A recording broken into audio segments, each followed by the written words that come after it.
Да здравствуют хранители духовного наследия страны! Ура! Счастливой вам дороги! Ура! Дорогие друзья, по площади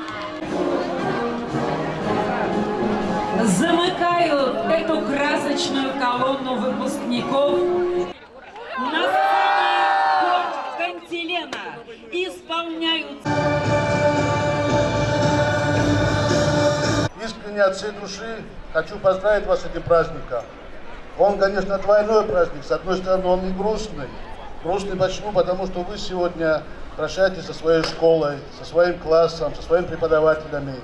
Ну и радостный то, что вы сегодня одержали первую победу в своей жизни, которых у вас впереди будет очень много.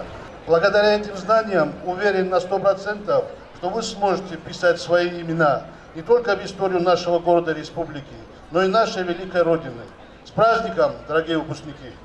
Заместителя генерального директора общества «Транснефть Север» швеца Андрея Брониславовича.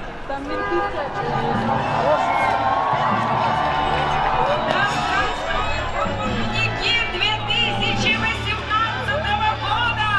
Ура!